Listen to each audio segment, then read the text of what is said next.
Hello everyone, welcome to Retro Encounter, episode 365. My name is Jonathan Logan. I'm subbing in for Mr. Solosi this week, and today we have a tropical treat for you today. This is Retro Encounter. We do retro here, and if you want retro, it's difficult to get more retro than the NES.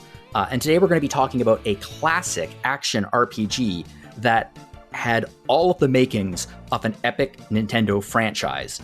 Except then it just wasn't. It just wasn't a Nintendo franchise, but it should have been. It's really, really weird. So before we jump into this game, let's introduce our panel. First of all, we have our fearless leader, Mike Salbato. Hello, although today I'm going by Mike Jones. Mike Jones. Yep. You have your yo-yo. No, sorry, not yo-yo. Your island star with you. I have my island star and my cleats and all my other baseball essentials. Excellent. And bananas. Oh, and bananas. Yes, you can't forget bananas for your ears. Right. And then we also have Nick Mangiaracina. Hi, everyone. Okay. Nick, this is your first time on Retro, isn't it? Yes. Yeah, we were on an episode of Random Encounter a few months ago. That was my record in the car episode. Yes. Yeah, that was a good episode, despite everything. I was having a horrible time, but I also got news about, Yakuza, so I was thrilled.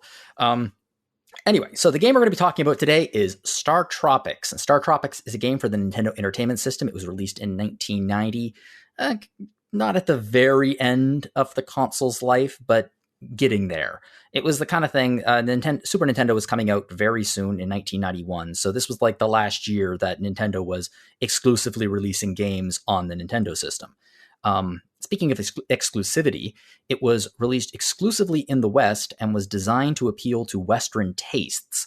But given that it was designed by an all-Japanese team, it was their idea of Western taste. So it's like jammed full of as many American stereotypes as possible, including the name of the character, Mike Jones. He loves baseball. At the time it got some decent reviews. A lot of people thought, it's a really good game. It's picking up the Zelda torch. I mean, this is long before, not long before, it was about 2 years before Link to the Past. So the only two Zelda games at that point were Zelda and Adventures of Link. And I remember this game very well from when I was a kid. I remember renting it. I never bought it. I rented it. And StarTropics is, especially for its time, I would argue it is a unique mashup of a variety of different video game genres, including JRPGs and Zelda action adventures, and it's mixed with classic NES level design. So in StarTropics, instead of there being a large open world like you would find in a JRPG like Dragon Quest, for example, the game is divided into chapters, and in each chapter you're exploring a tropical island. Except the later chapters, but we'll get to those. So in StarTropics, there are two different gameplay modes. The first is, frankly, it's a Dragon Quest clone. It looks like Dragon Quest. When you're on the overworld or a village, you're a small little sprite. Everyone around you is marching in place as per usual. It looks like Dragon Quest. But then when you enter into a dungeon, it moves to a much more dynamic playstyle, much more similar to The Legend of Zelda for the NES. It's a really interesting mix of these two games.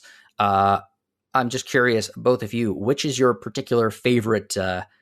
Which would you prefer? Would you prefer a more Dragon Quest-y version or a more Legend of Zelda version? Well, it's interesting because I think I probably would lean towards the Dragon Quest version, but I enjoyed my time with StarTropics so much that I just felt like it was. Aside from some of the later dungeons and stuff like that, it played pretty well. Get to those.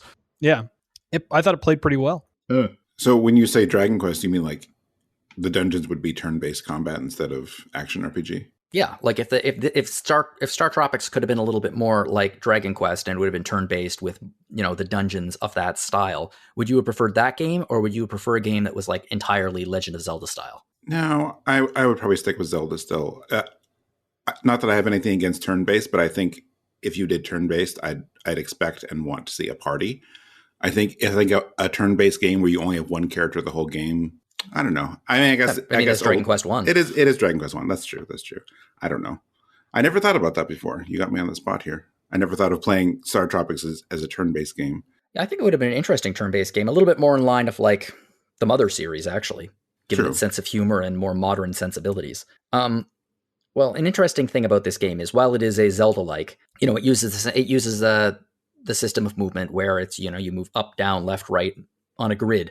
But unlike any other Zelda game you've ever played, it has the weirdest damn control scheme. You need to hit the D-pad in a direction to turn in that direction, and then you need to hit the button again to move in that direction. It is extremely awkward at first. You eventually get used to it, but when you first start it, you actually kind of feel like your controller's broken. You're like, what's going? Seriously, like you're doing it, and you're like, what's going on? Why am I not moving? Oh, okay.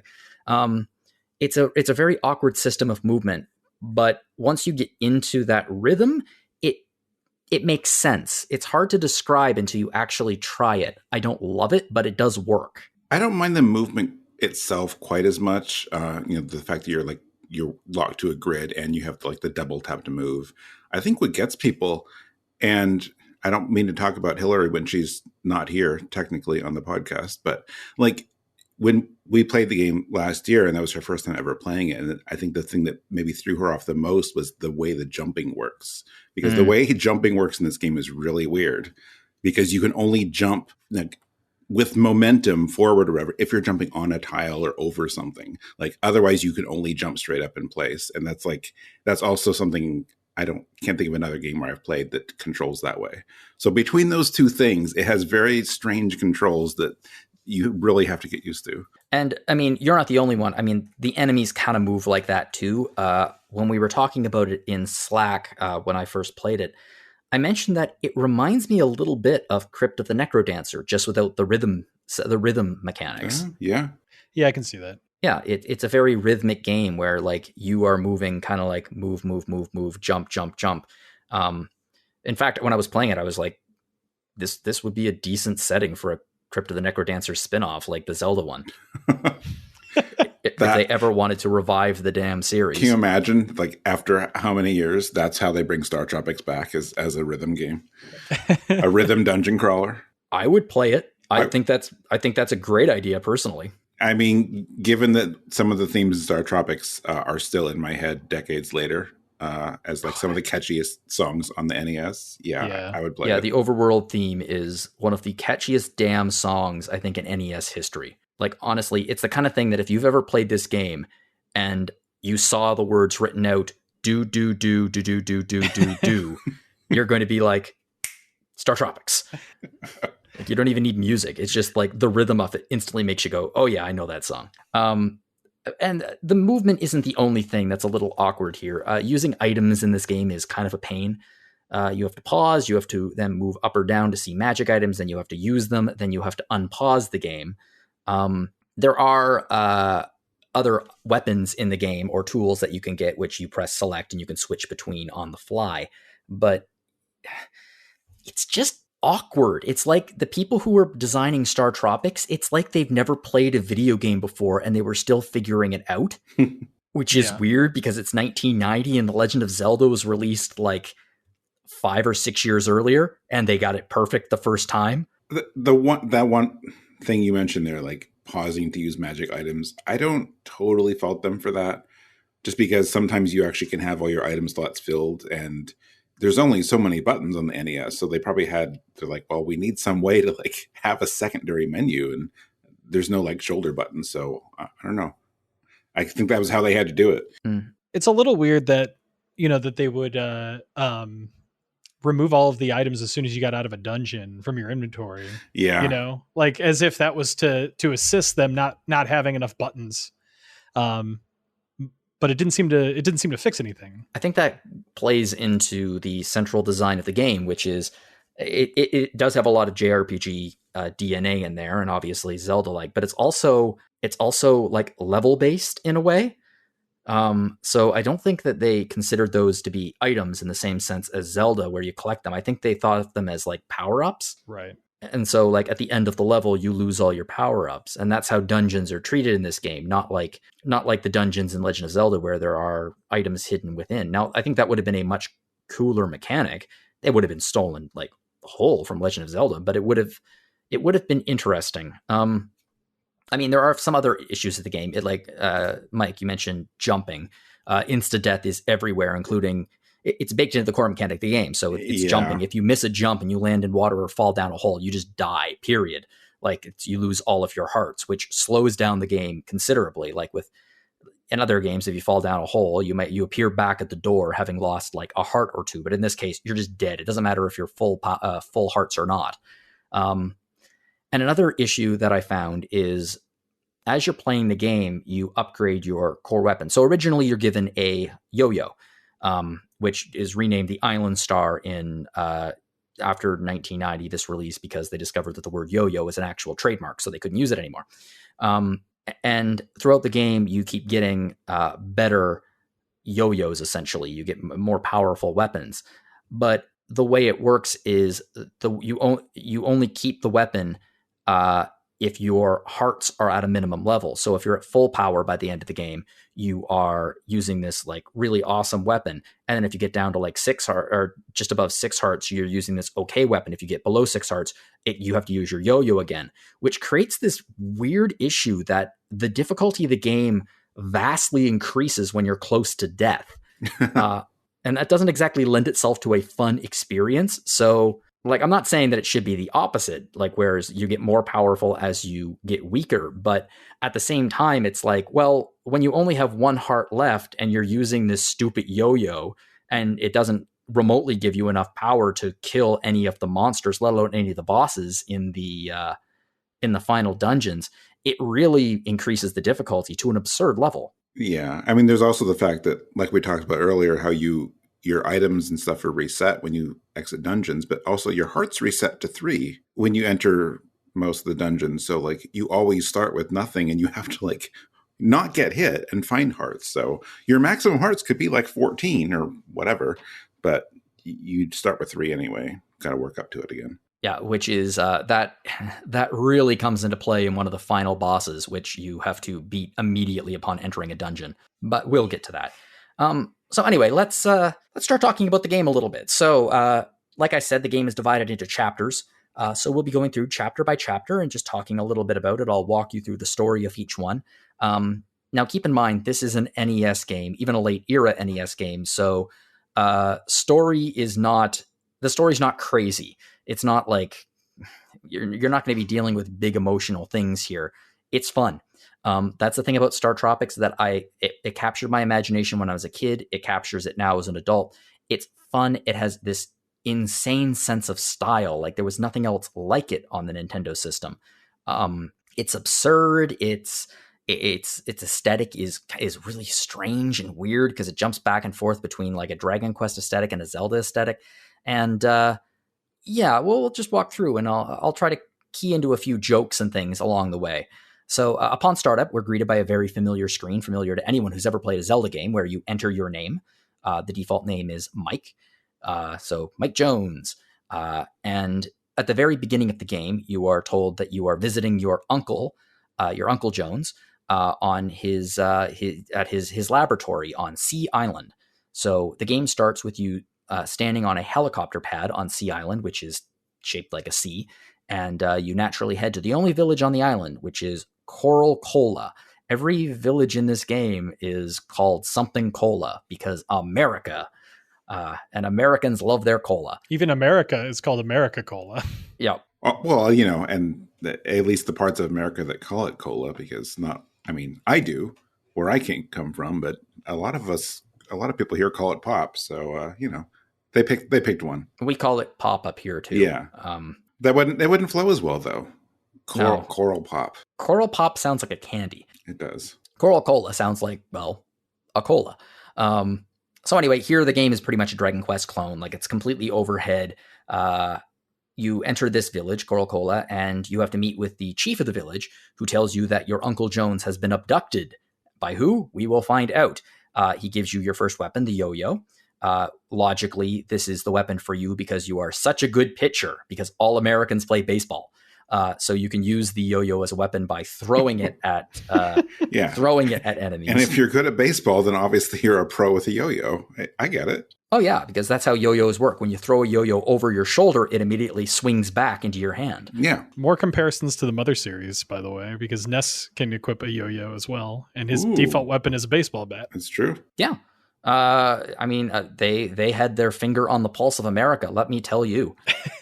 And this is actually, I would argue that in Coral Cola, this is the very first big difficulty spike of the game.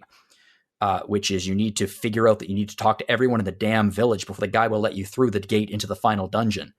Up until that point, the guy who's guarding the gate is like, who are you? And you have to talk to everybody in the village until he's like, oh, you're Mike. Yeah, come on in. And it's just such a stupid, arbitrary like barrier to entry that if you're not really paying attention and there's like a guy hanging out behind the chief's hut and you're like, I don't really need to talk to him. If you don't talk to him, you're stuck. What a weird thing to do. Anyway, so you enter the dungeon, and here you meet the village shaman, who tells you that your uncle was abducted because he found a secret in the ruins. And you enter into the first dungeon, and the game suddenly becomes a 2D Zelda clone, sort of, like we were talking about the movement and the action and the jumping and all that. So this is I think it's a pretty good dungeon for a first dungeon. It introduces the mechanics of the game really, really clearly, where there are like kind of like green tiles everywhere that you can jump on. And some of them are switches, and some of them give you upgrades and things like that. And oftentimes like hearts and things will appear on them if you jump on them. So that's the sort of central mechanic of the game. And you go through this introductory dungeon, and you get to the first boss, which is the sea serpent, because it's a sea serpent, but it's a letter C serpent. Because they have a ridiculous sense of humor. Yeah, this game's sense of humor is extremely lame, but it's so lame that it makes its way back to hilarious. Oh yeah, I like it. It's completely cheesy and ridiculous, but I'm for it. Oh yeah, I love it. So anyway, after you beat the sea serpent, you get out of the dungeon, you head to your uncle's lab, and you meet Babu, his assistant. And Babu is weirdly reluctant to join you, but he will give you the startup code for the Sub-C, which is your uncle's submarine and your primary means of transport between the islands. And when you get inside, you meet Navcom, who is clearly Rob the robot. Yep. Like the first of many Nintendo references in this series, it's literally just Rob. So for those of you who don't know, Rob the robot was a Trojan horse marketing stunt that Nintendo pulled in 1984, where they were trying to get their console into like Toys R Us. And this was after the video game crash. And Toys R Us was like, we don't want video game systems in our store. And Nintendo was like, it's not a video game system. It's a toy. Look, this is Rob the robot. He comes with the system. He plays the games with you, his toy. And Toys R Us was like, oh, all right, it's a toy. And very soon after, Rob the robot was like, all right, get the hell out of here. And he vanished forever because he didn't work. And but he does make appearances in certain Nintendo franchises, such as, this or Smash Brothers. So yeah, Rob the robot's here as Navcom. So that's a nice little cameo appearance. And you get in Sub-C and you head off into the next chapter. So in terms of it being a introductory level, what did you make of this particular chapter? I had a lot of fun with it. I loved seeing Rob show up. That was nice as Navcom. It was a real simple introductory dungeon, and I feel like it's a little deceiving considering some of the other dungeons. I beat it. Whatever do you mean? I was like, wow, this game's not going to be that difficult at all. Wow, this is really balanced and is challenging, but is not impossible. This is going to be great. I'm feeling great. Oh yeah, I mean, there's so many things that show up later, like hidden paths and dead end rooms and stuff that are not here. You're not prepared at all when they appear. So yeah, it's nice and breezy. The whole first chapter is pretty breezy. You're like, no falling platforms. Right. It's like, okay, cool. I'll get some hearts. Oh, look, if I get enough stars, I get another life. Like, all right, this is fine. This is fun. I get it. One other thing I like about Navcom is, actually, I can't think offhand if this happens with several other characters, but I know Navcom has a different sound when his text comes up. So I thought that was kind of a cute little touch that they basically gave him a separate voice by giving him a different sound effect. Yeah, that was cool. This game has obviously, I'm not going to call it a visual novel, but it has a visual novel component where, unlike a lot of RPGs, when you talk to significant characters, you actually get like full screen character portraits of them talking to you. So like when you're talking to Navcom, you actually see him standing in Sub-C, or when you talk to any of the chiefs of the village, like you see their full body, which is a really cool feature for a NES RPG of the time. Mm-hmm. Yeah, clearly a lot of work went into this game. So much work went into this game, which astounds me that it was never released in Japan until I think it was available in the eShop, but like its original release, it was never released there. I mean, hell, it wasn't even released in Europe until 2 years later. Yeah. Anyway, let's move on to Chapter 2. So, Chapter 2, you are cruising along in your submarine, and you come upon a panicked dolphin. Oh, boy. And thankfully, Nav-C can speak dolphin, and you discover that her son, a baby dolphin, has been dolphin napped, and you need to help the dolphin find her baby. So, you continue onward to the closest island, and there's a lighthouse there. You go to the lighthouse, and the lighthouse keeper directs you to his wife's house, which to get there, you need to navigate through the mountains. So secret passages. So certain mountains, like in any RPG, Final Fantasy especially, there are some false walls, and you just, you push against the wall and you go into a passageway.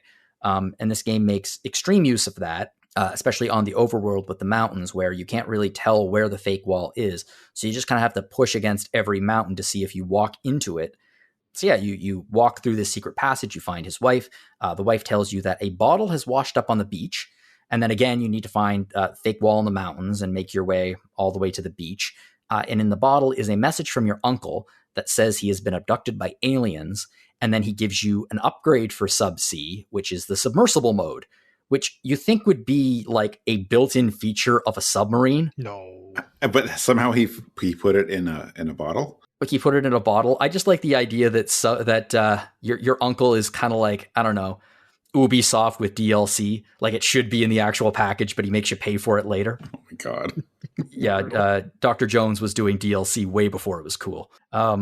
Anyway, and then now you can submerge Sub-C at places where you see black waves in the water. So doing this, you can like submerge and go under the water and submerge in another place. And doing this, you make your way into the mountains and then to a cave. So this isn't a super long dungeon, but it's a kind of a fun one. There are lots of very long rooms in the dungeon where you have to like jump across platforms and walk across platforms. And then in the end, you find a octopus boss called Octo the Huge. And I know.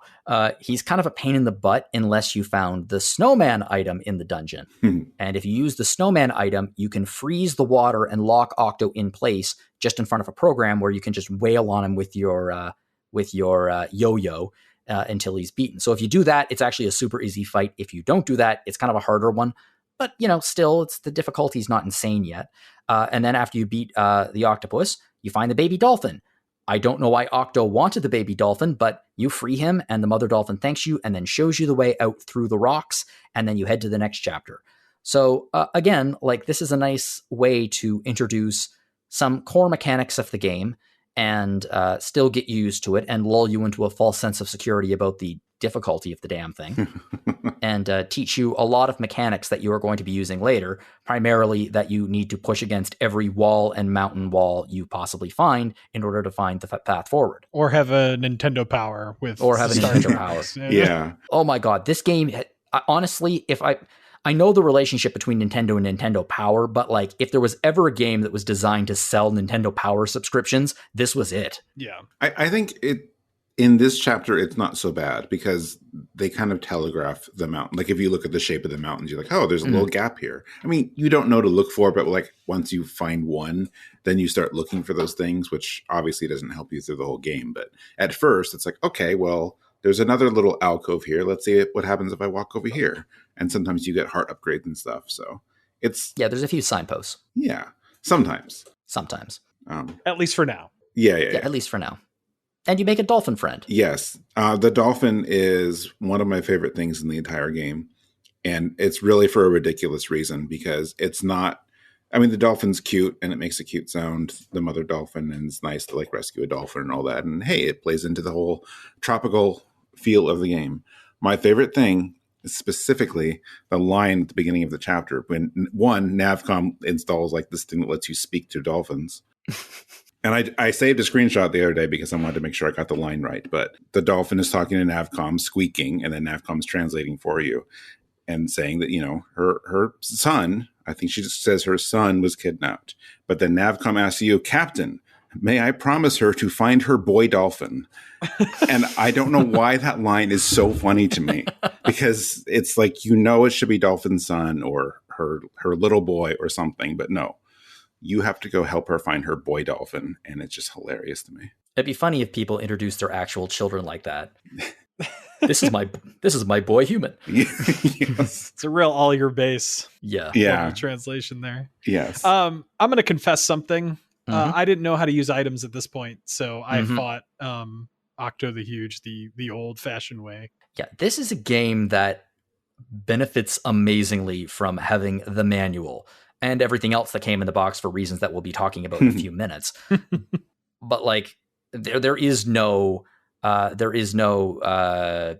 place where the game tells you how to play. It just is like, well, here you go. Here's a dungeon. Here's a yo-yo. Have at it. Yeah, I would have to. I wish I had my box in front of me. I imagine the manual tells you it's like, you know, press start and then hit select, but I don't know, because I know I figured it out somehow, but I don't think I would have just intuitively said, oh, what happens if I do this? Yeah, this was in the glory age of manuals that came with games. Yeah. Also, Snowman doesn't really telegraph well that it's. I mean, like, I get it, Snowman freeze.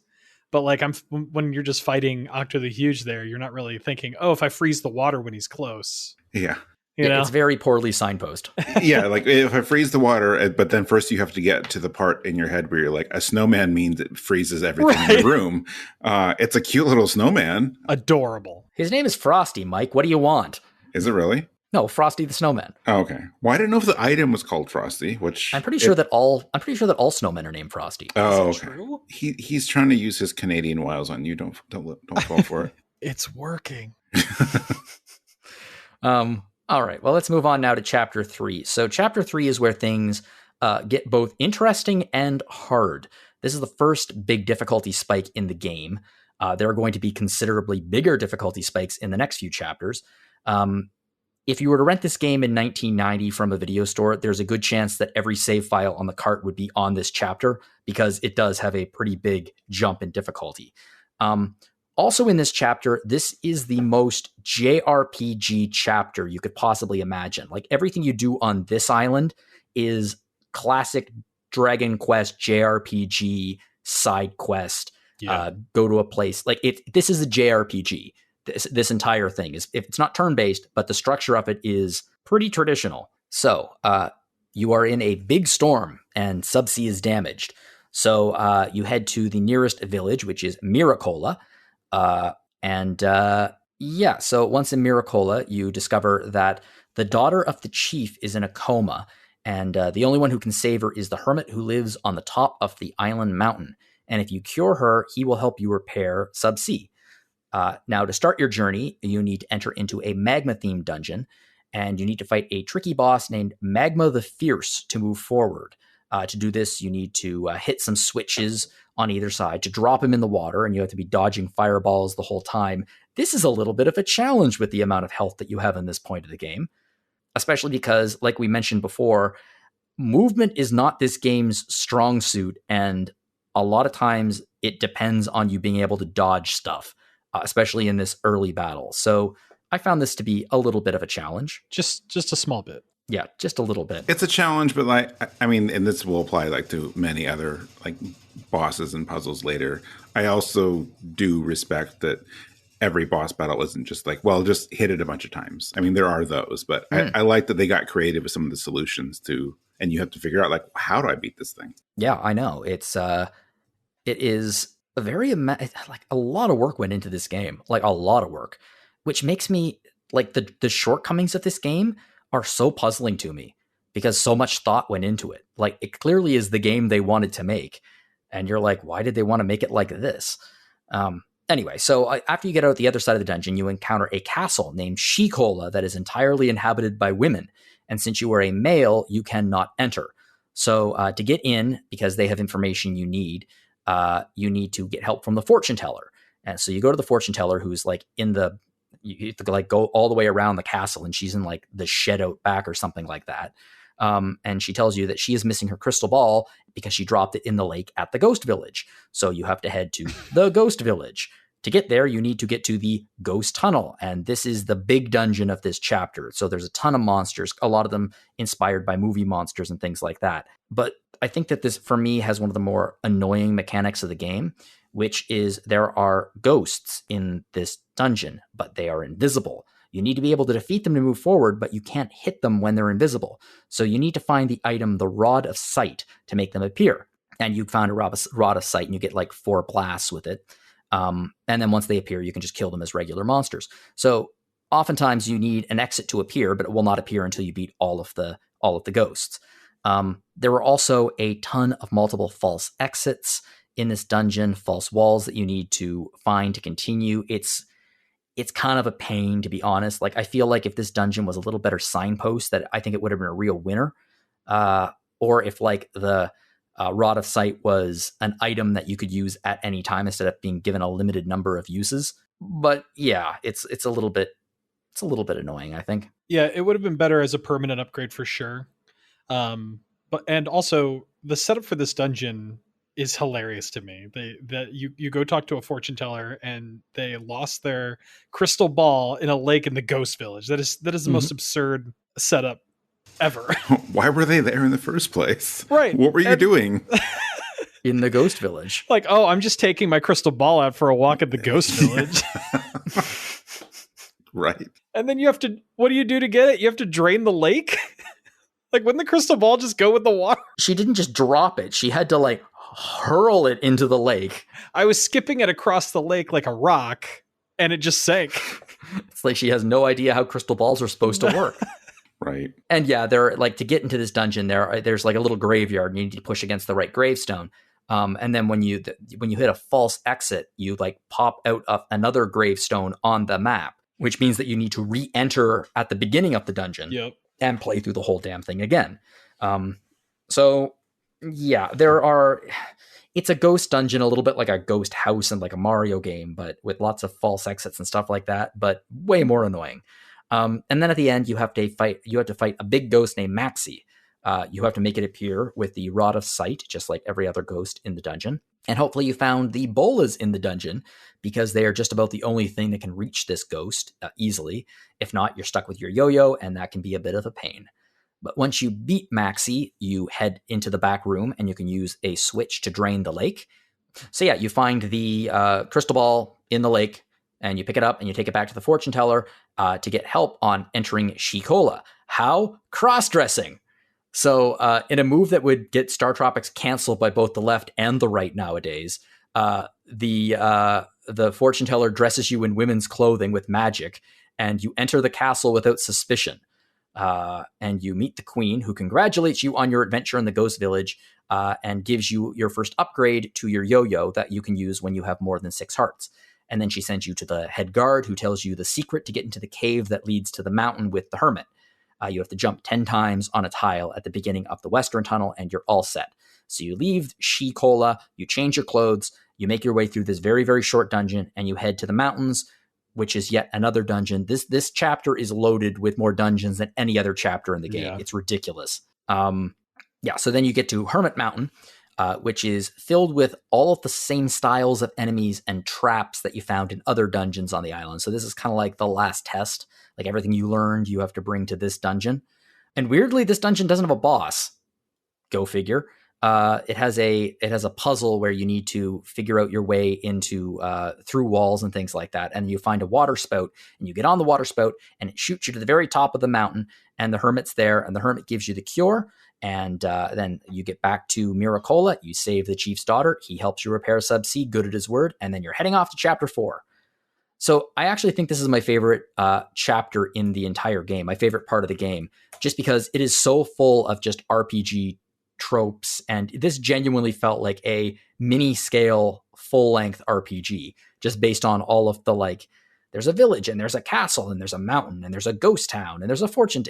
There was a lot happening here. I think the mountain is especially interesting because not that it was copying from Link's Awakening, because that game came out years later, but it reminds me a little bit of the 7th dungeon, the Eagle's Tower in Link's Awakening, because man, that place can be so confusing sometimes, remembering what goes where, and then when you like break it down and then like your paths change, and like you have to really look at the walls, and it's another case where like they're telegraphing like, hey, you can see where you need to get, except once you get around to that side of the dungeon, there is no indication, as I recall. So like you just have to say, okay, well, I'm going to just try walking through this wall, and that's the solution. I mean, I would have appreciated if we could have done the last dungeon and stayed dressed up as Michelle, because when you're Michelle, you have a cool red shirt. But I guess you can't walk out of the village that way. No, that would be very inappropriate for 1990s sensibilities. I guess, but if this is like Zelda, wouldn't the red shirt mean you have better defense? I mean, if there's anything this game could use, it would be a better shirt for higher defense. Yeah, this is... Let's put it this way. Joking aside and slightly dated, this is not the kind of game that you want to talk about modern politics with. This is not a game that deals in that. It is very silly. Everything about this game is very silly and with a high sense of style.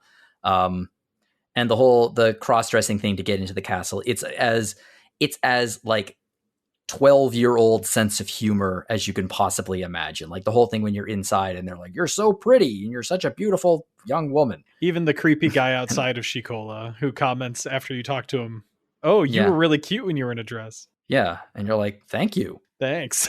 That's appreciated. I'm also a 12-year-old boy, so this is inappropriate on every conceivable level. Hey, he's 15. Mike's 15? I thought he was like 12.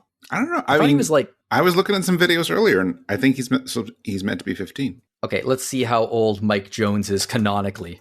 Because if there's one thing the internet is good for, it's the story of the game follows 15-year-old Mike Jones. He's 15, okay. A high school baseball team captain. Oh, I didn't know he was the team captain. Oh, I didn't know he was the captain either. Well, see, of course he's the a captain. little more Haven't narrative. you seen him throw a yo-yo? There you go. Right. How silly of us. Also, there are occasional cutscenes in this game. Like your sprite on the overworld in no way, shape, or form resembles your actual like character portrait, which is really funny to me. And when Mike is disguised as a girl, the look on his face is ridiculous. It's this ridiculous. It's a ridiculous sprite. I highly recommend that that if you play this game, you play with a walkthrough. There are some very good walkthroughs out there. I mean, I don't think that you need the frustration of trying to deal with some old-timey NES ridiculous gameplay conventions that don't really hold up today. Your choice, though. Anyway, let's move on to Chapter 4, which is a much shorter chapter and a change of pace. So first, you are Pinocchio and you're swallowed by a whale. So a subsea is swallowed by a whale, and you're navigating through the digestive system, I guess, and you find Babu, your uncle's assistant, in the whale. He came looking for you because he felt ashamed that he did not tell you that your uncle was abducted by aliens, which we already discovered. So thanks, Babu. And he just suggests that they should light a fire to smoke out the whale so you can escape, but he lost his lighter. So you need to navigate through a rather infuriating maze of the whale's digestive tract, both on foot and in subsea, to find the lighter. So there's lots of, again, like narrow passageways that you can't really see where you're going, and there's lots of black water with waves, so you can submerge subsea. Once you find the lighter, you head back to Babu, you light a fire, and you're out of the whale. And here we come to the most infamous part of StarTropics, which is the letter. So even folks who don't really know about the letter in StarTropics, or who barely know StarTropics, probably know about the letter. It is probably one of the most infamous pieces of collateral to come with a game in history, which is Babu tells you that to find your uncle, you need a certain frequency. And to get that frequency, he says, your uncle told me that you need to dip his letter in water. And logically, because he's telling you this in game, you're thinking, I don't have a letter as an item. Did I miss an item? Is this like a missable thing? Was I supposed to get an item earlier in the game? and like you check, there is no letter. What do you do? Well, first you need to check everything that came with the physical copy of the game, because an actual physical letter from your uncle is in the box. And you have to dip that physical letter that came with the game, into cold water. Into real water. And a frequency will appear in disappearing ink 747. Now, some people have speculated that this was a nifty little bit of digital rights management from the 1990s to prevent piracy, because piracy was an issue back then. And a lot of games used like quizzes and questions and things like that came with the actual copy of the game in order to prove that you actually own the copy of this game. Now, I don't think it was this. I just think personally, I think the developers probably just thought it was neat. It just seems like the kind of thing they'd be like, hey, wouldn't it be cool if they had to dip the letter in water to get the code? And everyone was like, this is a great idea. Ignoring human nature, which is when you pay like $70+ for something, you don't tend to dip it in water. Well, unless they're those little dinosaur sponges. Yeah. You're not wrong. Wow, you bought a lot of those, huh? I just one really big one. $70 worth. $70 worth. $70 worth of dinosaurs.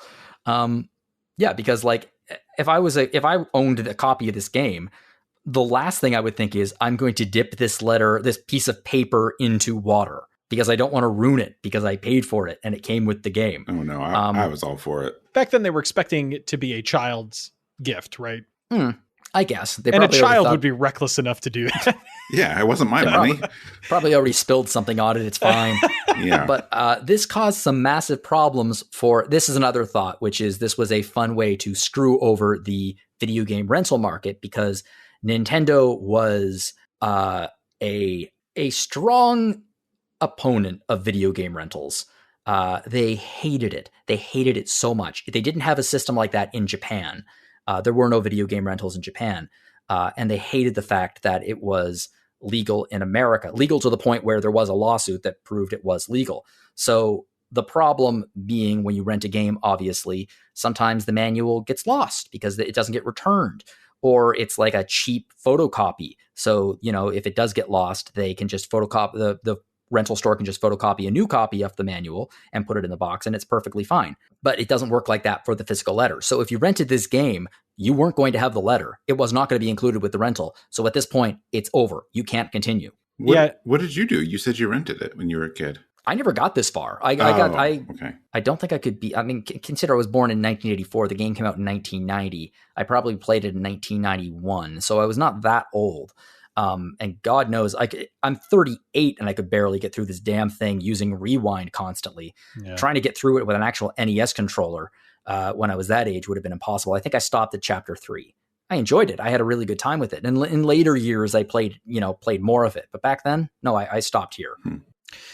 Thinking back, I when I was a kid, I don't remember ever getting a manual with a rental game. No, I remember the photocopies, but that's it. Yeah, I remember getting photocopies occasionally. The photocopies were a really good solution, because you'd still have the manual to be able to learn how to play, but they wouldn't lose it. And if it was lost or not returned, no harm, no foul. You just photocopy what you have in your storage. I definitely remember a lot of digital rights management stuff. I remember Leisure Suit Larry would have you answer questions that only adults should know.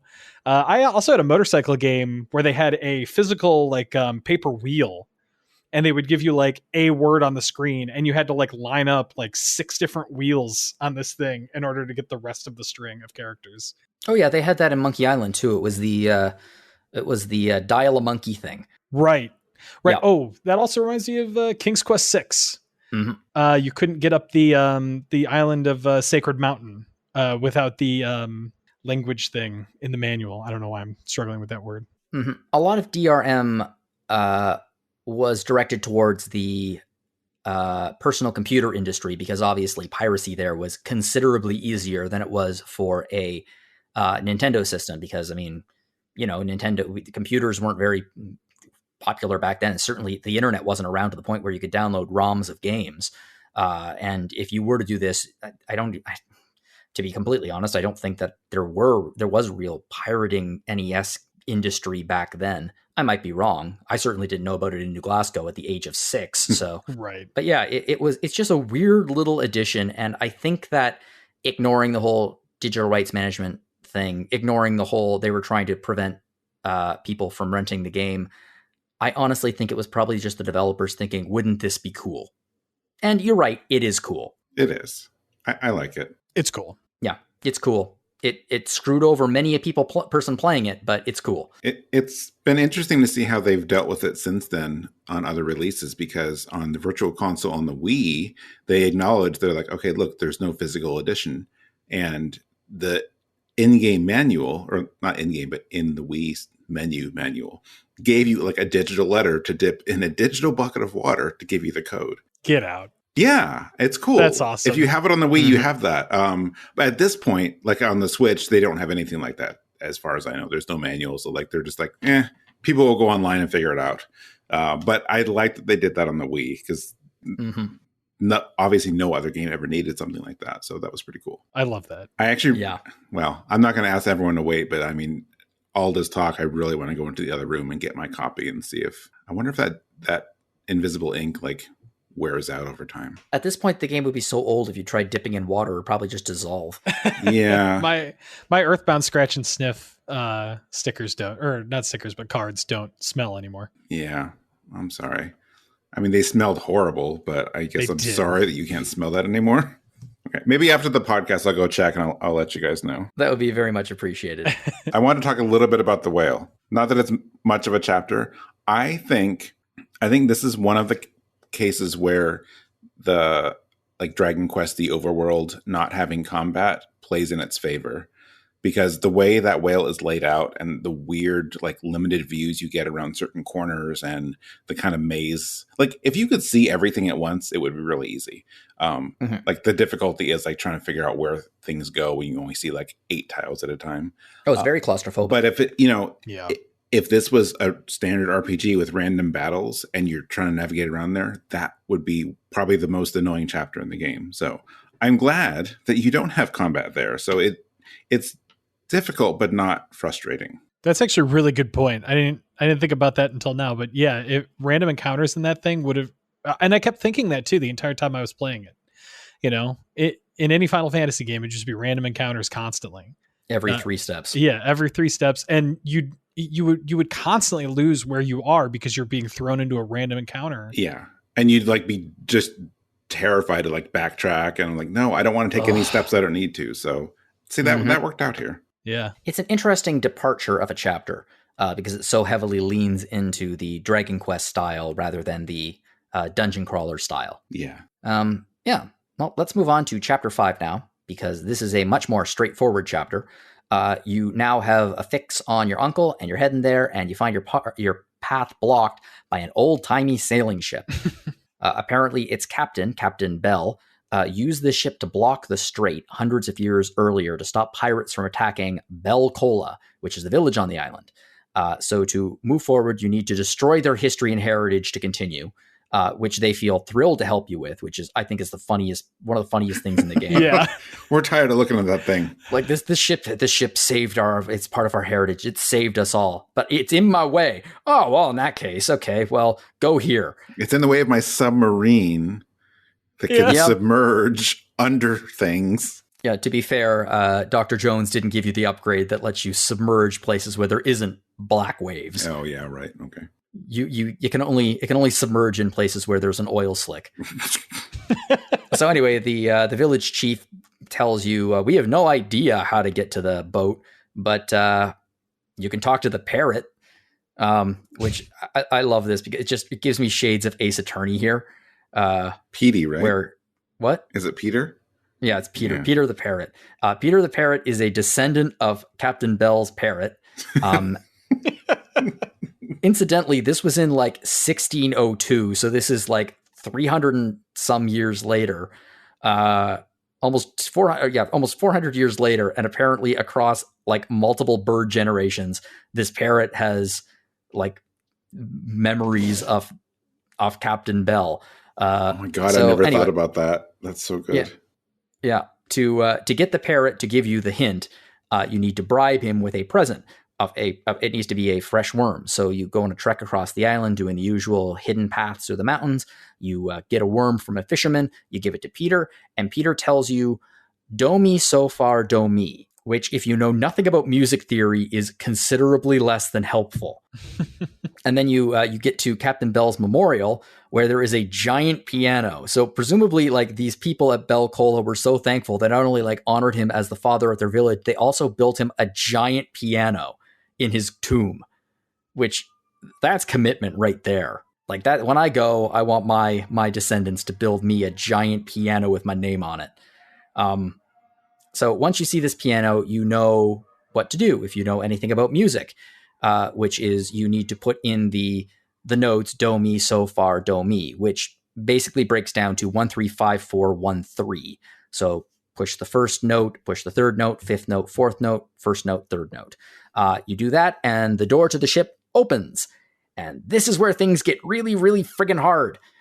This stupid dungeon has so many instant kill traps in it, including these giant bowling balls that are a massive pain to get around. The bowling balls and just the dead end, like, or the doors that you walk through and instantly die, I think are one of the worst things they did. Because, like you said earlier, and I never thought about the way you described it, if falling in the water made you lose a heart and set you back in the private room, like, no big deal.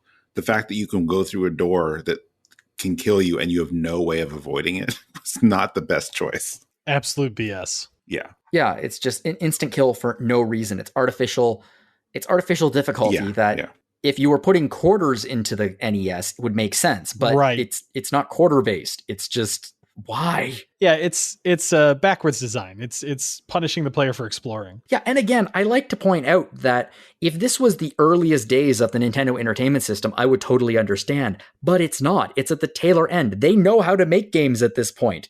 They know what's annoying and what's not. But it's like the people who design this have never made a game before. It's a little bit like Earth or like Mother in that respect. Yeah. It's like they don't know how to make a game, so they're just making choices that have already been figured out. Anyway, there's also, which I hated this, if you remember back in the friggin' Ghost Village dungeon where you have to use the Rod of Sight, there is a single ghost hiding in a room. And you need to find the room, and you need to use the thing on this stationary ghost in order to move forward and reveal the path. Ugh, very frustrating. Oddly, this chapter doesn't actually have a boss.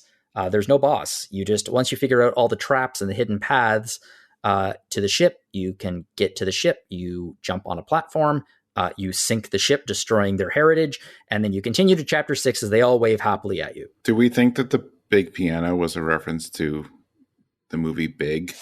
Because I looked it up just to make sure, but they did come out in 1988. Pretty similar time frame.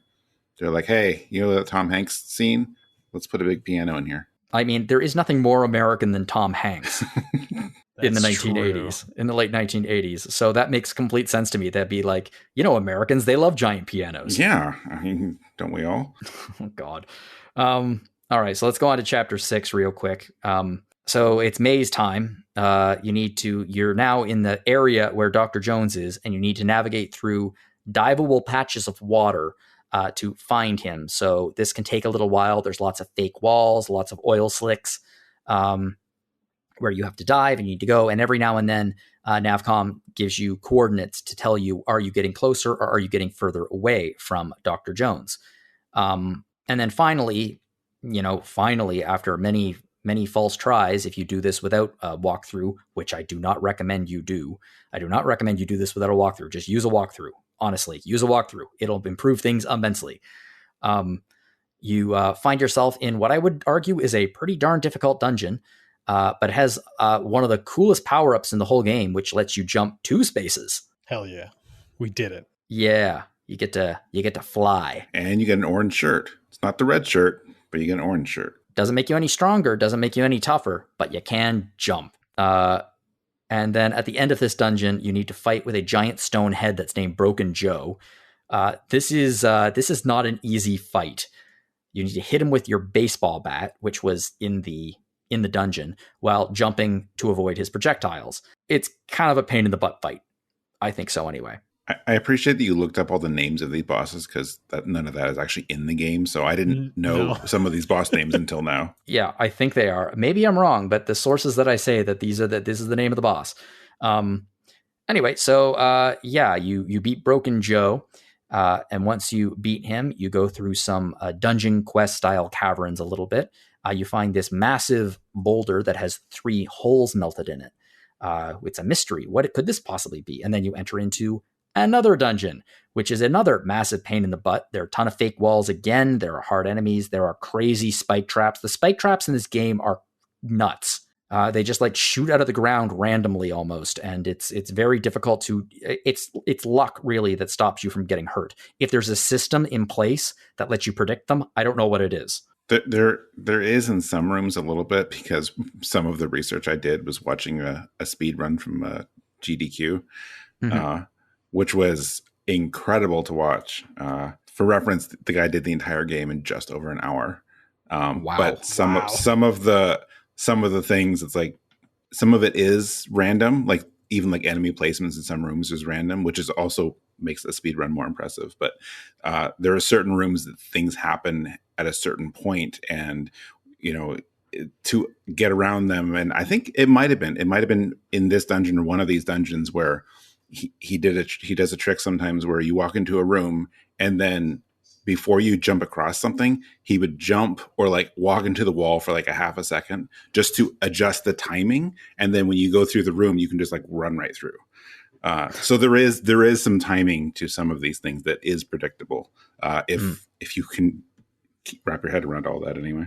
Yeah, it's a difficult dungeon.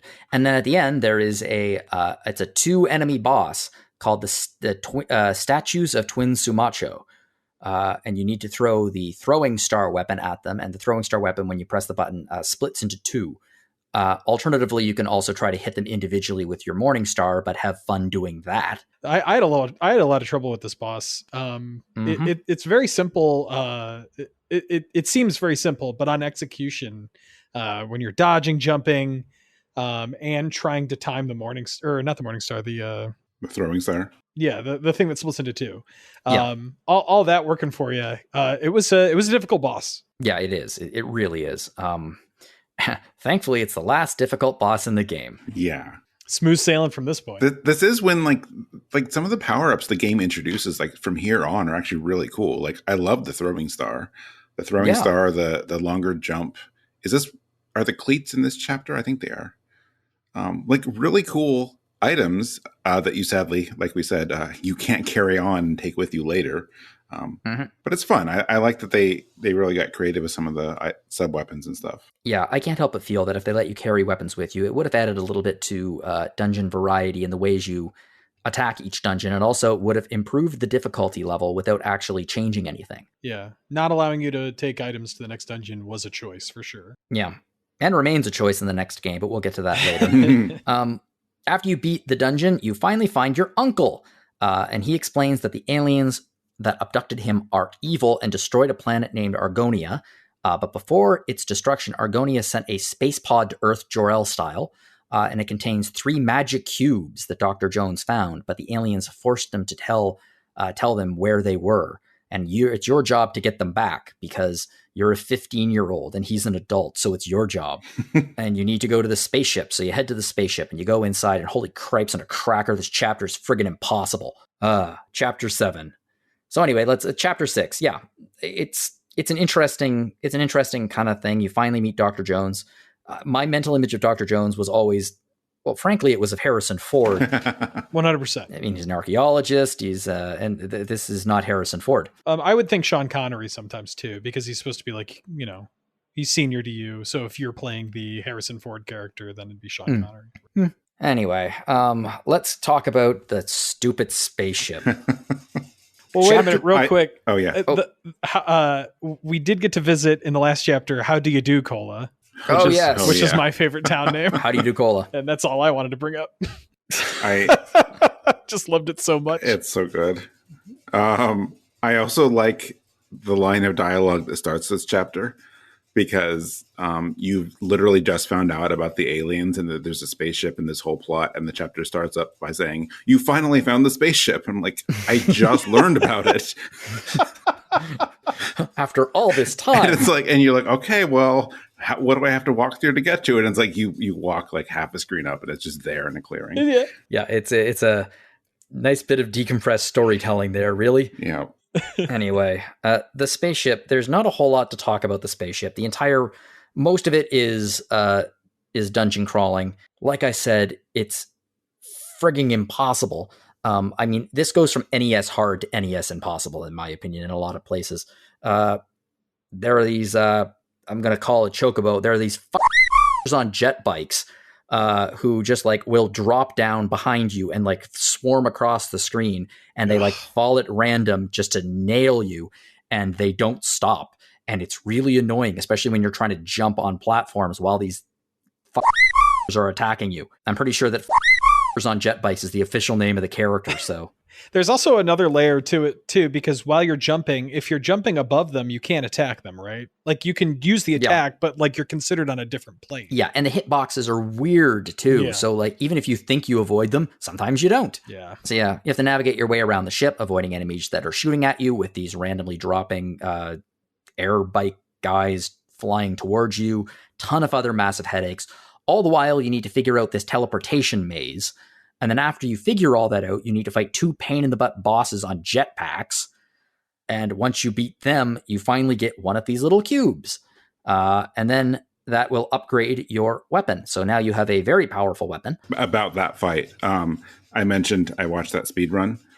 I just, again, need to share this. This is probably way more exciting if you watched it like I did. But just for reference, because of how you've described this chapter, is absolutely true. It's very difficult.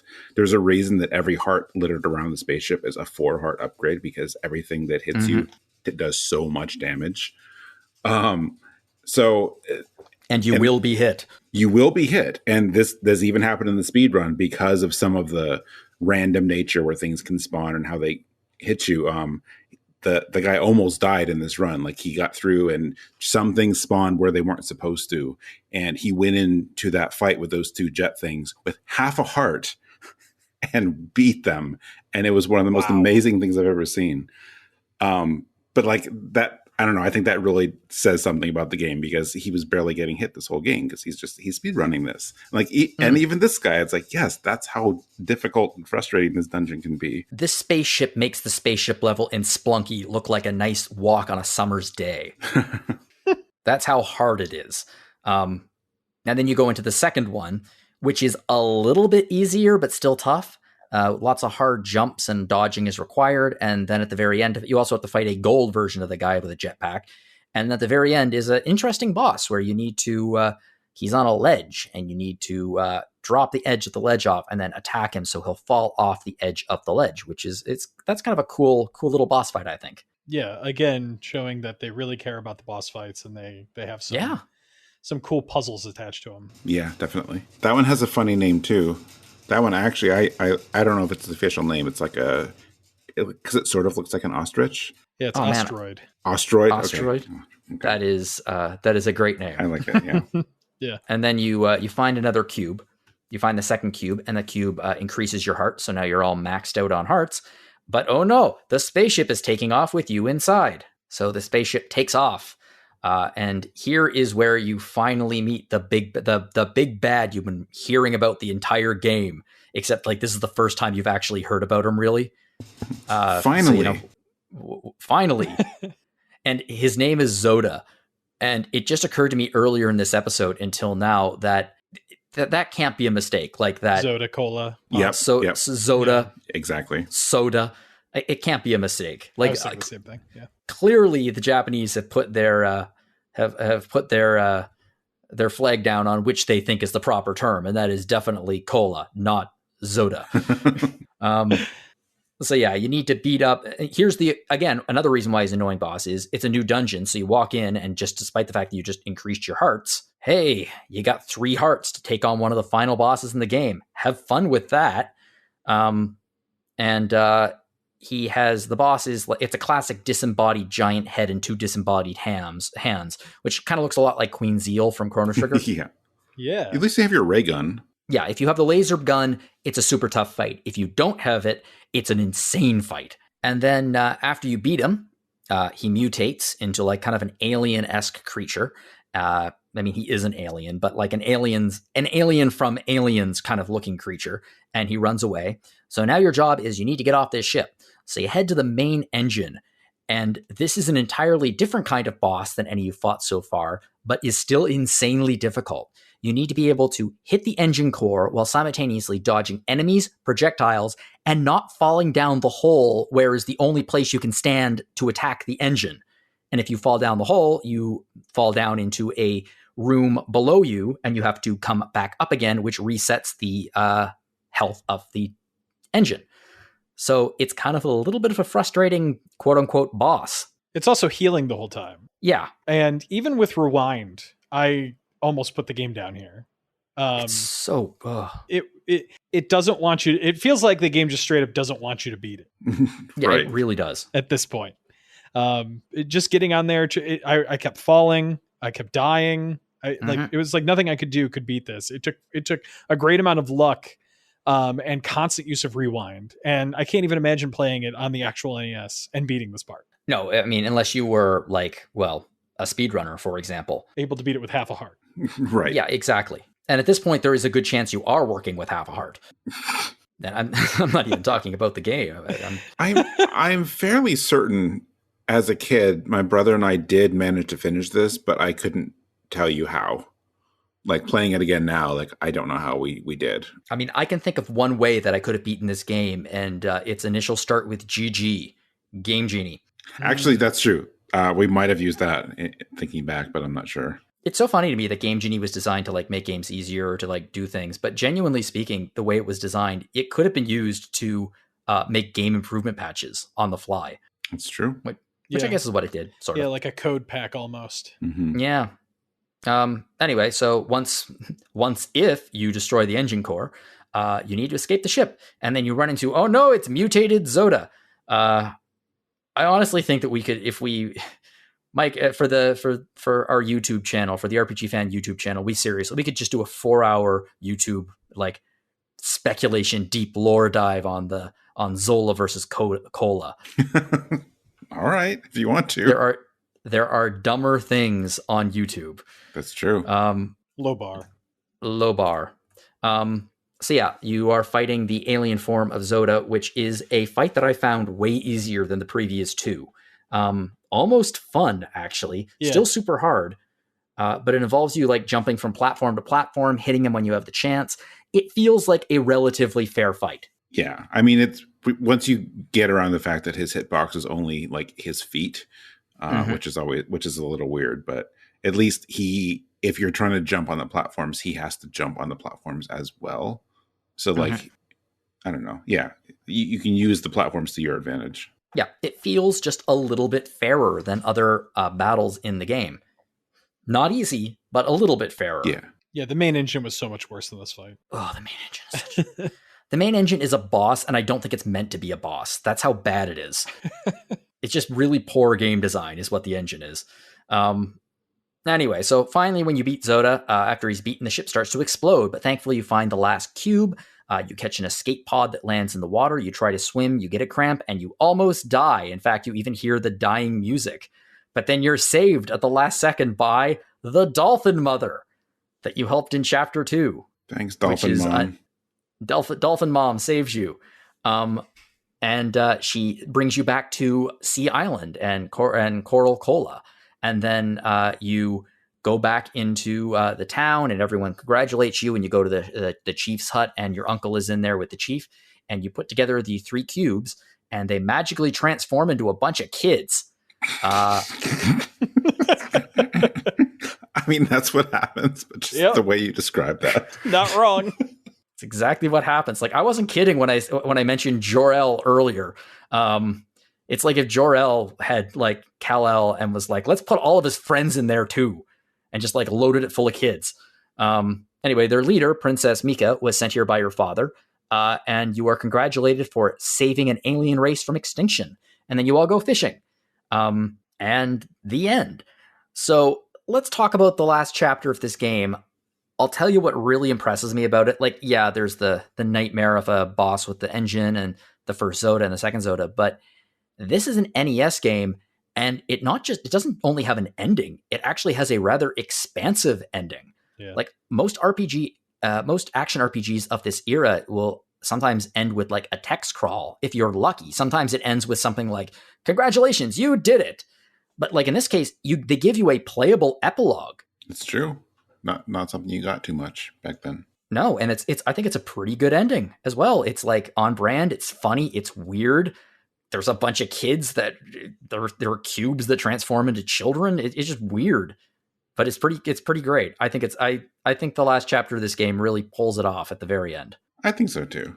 I also usually hear people refer to the main alien girl as Mika, but I always chose to believe it was Micah because it was meant to be a play on Mike's name. I don't know if that's true. Oh, that makes sense. That makes a lot of sense. I mean, usually like Micah, like as an actual person, like there's an H at the end of the name, but I don't know. Yeah. I don't know if that was the intent, but that's how I read it. No, I think that's a good touch. She's actually your sister. You're an alien too. That's the plot of the third game that didn't get made. I mean, you are from America, which might as well be an alien world. So yeah, let's talk about our thoughts with this game. I'll just go first. StarTropics, like I said, I played this when I was a kid. I had very fond memories of it, even though I didn't get like tremendously far. I played it again as an adult. I'm really glad. Mike and I have been pushing for StarTropics to be on Retro Encounter for literally years. I don't know how we're actually doing this, but I don't think we wore Solosi down. We won a poll. I don't know how, but we won a poll. And I'm really glad that we're doing this because StarTropics is a game that is a like Nintendo first party game for the original Nintendo system. And it's been not completely forgotten, but mostly forgotten by time. And it has such a sense of style to it. Its plot is funny and light. It's like a Saturday morning cartoon, and it has some really, really great cutscenes and jokes, and the graphics for its time are pretty darn good. And even the combat is fun, even though it's so weird and the movement is so weird. It's actually a fun game to play when they don't artificially jack up the difficulty. Like, I think it's such an interesting Nintendo title. Yeah, I'd say it's one of my favorites. I always had really fond memories of it. There's nothing else really quite like it. So, I mean, despite the fact that it has things that are like obviously directly meant to evoke a feeling of Dragon Quest or Zelda or some other games, and you know, maybe some of the Goonies and Indiana Jones and Bananas and whatever else, Tetris. Like, it pulls all these things together, but again, there's nothing else really like it. So I think it's an interesting thing that they put together. Well, I'm honored that I got to do the StarTropics podcast with you guys. I thought, this is my first time playing it. First time playing it in January 2023. And I thought it was extremely novel. I guess it's not my first time playing it. I definitely played it on the NES when I was a kid, but I have no memory of it whatsoever. So I definitely didn't get very far. Really novel ideas. It looks like it built upon a lot of previous Nintendo games. Definitely Dragon Quest, definitely Legend of Zelda. Very cool game. Loved the cutscenes in it. Thought the art was incredible. Just overall a very pleasant surprise to kick off my 2023 with an NES game that I hadn't experienced like this before. If you like NES games and you like retro games, StarTropics is absolutely one that you should check out. And you actually can, because it does have pretty good availability, because it's on Nintendo Switch Online. I don't know. We were discussing whether or not you actually get the letter with it. So you might be stuck at chapter 4 or chapter 5, but it's 747 if you're wondering what that number was. However, that being said, if I was you listening and you are flexible with some morals and you subscribe to Nintendo Switch Online, so technically you already paid for the game, I might highly recommend that you play it with an emulator, because if you did that, you would have the rewind function, which allows you to rewind immediately after you die, and that can be very useful in this game. Also, there is one other reason why you might want to consider playing this game with an emulator, and that is because it's the internet, so some people have decided to improve it. And there are a few hacks out there for the ROM Most of them are kind of unnecessary, but one is called no movement delay. So what it does is it reduces the 8-frame delay between changing directions, and it reduces that to 1 frame, which means that it fixes the movement. It feels so weird. I played the game with the original controls, and then I downloaded the hack and started playing it just to see what it was like. It was like playing a completely different game. It fixes the movement. And I might recommend that you try that. Maybe try it with the original first so you know what you're doing and like what you're getting into. But interesting. It's an interesting patch. So I might recommend giving that a try. Regardless, I absolutely recommend that you play it with an option that features rewind, because you're going to be dying a lot. And even if you have save states, there's not going to be enough save states to keep you sane. Especially on that engine fight. Oh, you were saying earlier in some chapters, I think the maze, like that benefits from a walkthrough.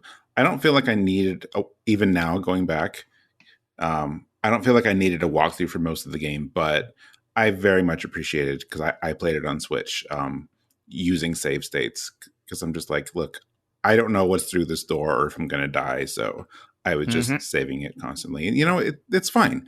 I think I'm not going to make any excuses for like some of their instant death or some other game design choices, because I love the game despite it having those. But it's NES hard. It is. And obviously, when I was younger, I got through it, and that's fine. But I don't know, maybe we just have different standards now. Well, Mike, that's because you were a super player. I guess. But I think having things like save states or rewind is a good way of getting around those things, and it kind of takes the frustration outside of the movement thing. So, yeah, I would also recommend playing it with one of those options. Well, that's StarTropics. However, we are not quite done with StarTropics yet, because while StarTropics obviously was released in 1990, it got a sequel for some reason.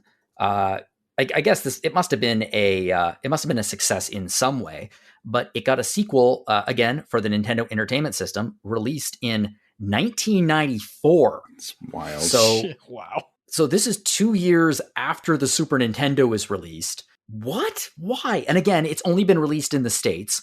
And it's called Zoda's Revenge, StarTropics 2. And yeah, it is absolutely worth playing. I finished it. I know that you guys are still working on it. It is such an interesting companion to StarTropics, playing them back to back. We'll be talking about this more next week. So next week is going to be Zoda's Revenge, StarTropics 2. So tune in again for that. But yeah, I'm really, really excited to hear what you guys think about this game. Yeah, that one's going to be interesting because I did play through the first game recently because it's on Switch, but the sequel is not. That has not been re-released on Switch. It's on the Wii, so maybe I'll go hook up my Wii. But I don't think I have played it since it came out, so I have probably not played that game since 1994. I have never played this game until I knew it existed, but I didn't have access to it really. So yeah, this is the first time I played through it, and super interesting. I have never played through it. Also, super, super, super not successful in any way, shape, or form. I would imagine. Yeah, I didn't look up You're kidding. Sales figures. I would imagine not, given when it came out. Now, I have a strangely vivid memory of seeing it and buying it at Toys R Us when it came out, because it was like, wow, they're still making games for this thing. Like this and Mega Man 6 are somehow coming out now, years later. But I just, knowing what we know now, like as we've gotten older and how things are marketed and all that, it's like, why would they have named it what they named it? Like, if you didn't play StarTropics, the name Zoda means nothing to you. So, like, yeah. Unless you're really squinting and looking at the cover, you wouldn't even know this is a sequel. Very strange. Like, who greenlit this? It's just bizarre. It's just so bizarre. And we'll be talking about more about it next week. But, well, I want to thank you both for joining me on this adventure in the tropics. I'm really glad that we got to do this. This is a game that I feel like should be talked about more. And it's kind of an RPG. It's kind of a Zelda game. It's kind of just an NES level-based action game. It's a really weird mix of genres. So if any of this sounded cool to you listening out there, I highly recommend you check it out, because I think it has a lot to offer. Oh yeah, I definitely agree. I don't, like you said earlier, I'm not sure how maybe we just had different people voting on the staff poll on Retro Encounter why it won this time, but I'm happy we got to do it. So, and I'm glad that you were here too, Nick, and got to play it for the first time. So it's neat that like we have all have very different experiences of like playing it at different points in our lives and stuff. So I enjoyed talking about it with you guys. Yeah, same. And if you are a newcomer coming into StarTropics on your own, it was a very enjoyable experience. I do recommend a walkthrough, and I do recommend rewind or at least save states, but it was still very cool to experience in 2023. Yeah, not a bad idea. Okay, well, let's do a little bit of housekeeping before we leave for now. So if you're looking for a way to support us here at RPG Fan, we have opened a store, and you can find it at www.rpgfan.com/shop. And in this store, we have a variety of goods. We have mugs, we have t-shirts, other apparel. If you have a new baby, we have a little, what are they called, Mike? Onesies. We have a onesie you can put your baby into. Because it is RPG Fan's 25th anniversary this year, we also are going to have some stuff with our 25th anniversary logo on it. That's true. If things go the way I'm planning, they might even be available when this airs. That's my goal anyway. Which is pretty darn cool. So if you're looking for a way to support us here, that's an excellent way to do so. And you're going to get some cool stuff out of it too. So please check that out. Again, it's www.rpgfan.com/shop. You are listening to Retro Encounter. There are many, many, many, many past episodes of Retro Encounter, most of them hosted by Mr. Mike Solosi. I think the last month was Ogre Battle 64 month. So they were playing Ogre Battle 64, and that's really cool. So check those out if you've ever wanted to play that game or you played it as a kid. Good thing to check out. This is not the only podcast we have here, though. We all have two others, including Random Encounter, which is my show. That's the show that I usually host, alternating Mondays. And I can't really tell you what we'll be talking about because we're recording this a little bit in the future, and I have no idea what's going to be happening 2-3 weeks from now. So when that comes around, check out Random Encounter. But we also have Rhythm Encounter, which is RPG Fans' music podcast, hosted by Mr. Mike Salbato. Mike, what do we miss on Rhythm Encounter that they can catch up on? Oh, you're talking to me. Sorry. Yeah, I only go by Mike Jones on this podcast, apparently. Mr. Jones. Mr. Jones, yeah. All right. Well, so when this goes up, let's see, we will have most recently posted an episode about transportation themes. So whether that's airships or boats or chocobos or whatever else, people brought on songs for that. And then coming up a few days after this one, we are doing a best of the Xeno series. So that's everything from Xenogears up to Xenoblade Chronicles 3 is featured on that episode. That was a really fun one to do. It was a fun one to edit. So yeah, please check out Random Encounter and Rhythm Encounter. And if this is your first time listening to Retro, check out some of our past stuff. If you'd like to get in contact with us here at Retro Encounter, you can do so at retro@rpgfan.com. We'd love to hear from you. If you have any requests for future episode, games that we've missed or not played, we have any ideas for discussion questions or things like that, please fire off a message. If you'd like to send me an email, you can do so at jlogan@rpgfan.com. If you'd like to find me on Mastodon, you can find me at JONOLOGAN @social. And I'm not the only one here with an online presence. Mike, where can we find you online? I don't have an online presence. My online presence is RPG Fan. But also you can email me at mike@rpgfan.com. Cool. And Nick, where can we find you online? I'm on Twitter at NickmanWrites. And that's it. Okay. If you enjoyed this podcast, please feel free to share it with your friends to help us get the word out there. You can also rate us on iTunes or your other podcast players of choice. Don't forget, we love reviews, so fire off a review sometime.